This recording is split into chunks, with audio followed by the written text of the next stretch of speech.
कलयुग का अंत, चेतावनी देता मंदिर और यहाँ विराजित बढ़ते हुए नंदी का रहस्य क्या कलयुग से जुड़ा है?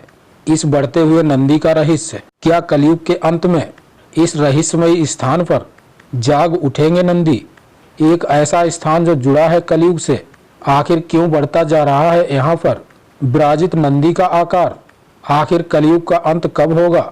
क्या कलयुग का अंत होते ही इस स्थान पर फिर से जिंदा होंगे नंदी? महाराज, कलयुग में नंदी के जिंदा होते ही क्या आ जाएगी प्रलय? इसके बाद क्या हो जाएगा कलयुग का खात्मा? आखिर कहाँ पर स्थित है ये मंदिर जहाँ पर लगातार बढ़ रहा है नंदी का आकार?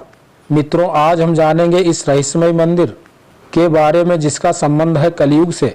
आखिर कलयुग में क्या चेतावनी देता है, ये जानने के लिए वीडियो में अंत तक बने रहिए।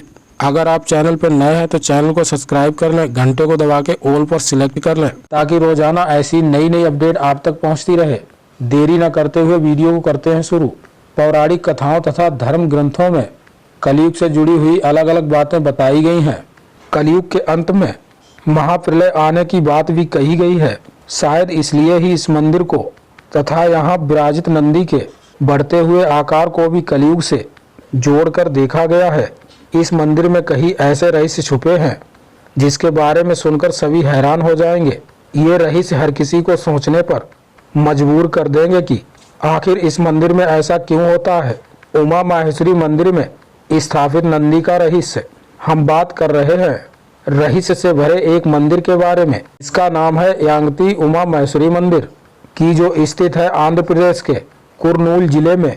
इस मंदिर में स्थापित है नंदी महाराज की एक चमत्कारी प्रतिमा जिसका आकार लगातार बढ़ता ही जा रहा है।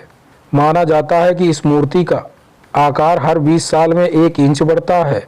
2020 में नंदी की इस प्रतिमा का आकार यह है कि इस प्रतिमा के लिए अब जगह नहीं बची है। आकार के बढ़ने से परिक्रमा के लिए खम्भों और नंदी महाराज के बीच नहीं बची जगह। जब इस प्रतिमा का आकार छोटा था तब लोग नंदी देव की आसानी से परिक्रमा करते थे, लेकिन अब नंदी का आकार इतना बढ़ गया है कि मंदिर के खंभे तथा प्रतिमा के बीच स्थान नहीं बचा है। नंदी की प्रतिमा पर कुछ वैज्ञानिकों ने शोध भी किया था। वैज्ञानिकों का कहना है कि यह प्रतिमा एक अनोखे पत्थर से बनी है जिसका आकार अपने आप बढ़ता है। यही उस पत्थर की प्रकृति है। नंदी महाराज को भगवान शिव का द्वारपाल कहा जाता है। यदि आपके घर में भगवान शिव की प्रतिमा या शिवलिंग है तो उस स्थान पर नंदी का होना बहुत जरूरी है। नंदी देव घर में आने वाले सभी कष्टों से रक्षा करेंगे और द्वारपाल के रूप में विराजमान रहकर अपनी कृपा बरसाते रहेंगे। इस मंदिर की और एक खास बात यह है जो इसे और रहस्यमय बना देती है।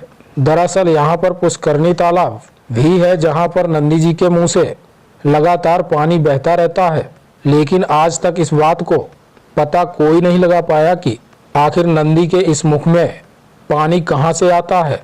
साथ ही इस मंदिर में एक भी कौवा नजर नहीं आता है।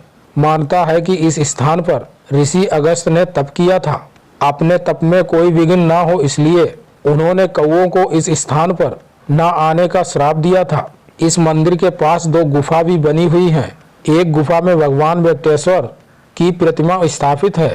पौराणिक कथा के अनुसार इस मंदिर के निर्माण से पहले ही यहाँ पर भगवान वेंकटेश्वर की प्रतिमा स्थापित थी, लेकिन ये मूर्ति खंडित थी। माना जाता है कि मूर्ति स्थापना के समय ही प्रतिमा के पैर के अंगूठे का नाखून टूट गया था, इसलिए इस प्रतिमा की पूजा नहीं की जाती जहाँ ऋषि अगस्त ने किया था भगवान शिव के लिए तप।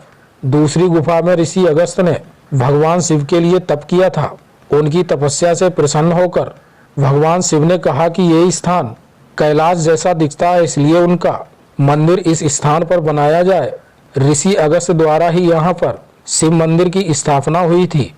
कलयुग का अंत और महाप्रलय का रहस्य। मित्रों, सभी के मन में यह जरूर आता है कि कलयुग के बाद क्या होगा। तो आपको बता दें कि नंदी देव की प्रतिमा के बारे में ये भी माना जाता है कि कलयुग के अंत तक नंदी देव जिंदा हो जाएंगे और जिस दिन नंदी देव जिंदा होंगे उस दिन पृथ्वी पर महाप्रलय आएगी तथा कलयुग समाप्त हो जाएगा। ये बात कहाँ तक सत्य है, कहाँ तक नहीं, ये तो वक्त ही बताएगा। मित्रों, अगर आपके आसपास या आपके साथ ऐसी कोई घटना घटित हुई है जो किसी चमत्कार से कम नहीं है तो आप हमारे साथ जरूर शेयर करें। अगर आप चैनल पर नए हैं तो चैनल को सब्सक्राइब जरूर कर लें और घंटे को दबाकर ऑल पर सिलेक्ट कर लें ताकि ऐसी रहस्यमय पौराणिक कथाएं आप तक पहुंचती रहें। और साथ ही कमेंट बॉक्स में हर हर महादेव जरूर लिखिएगा। धन्यवाद।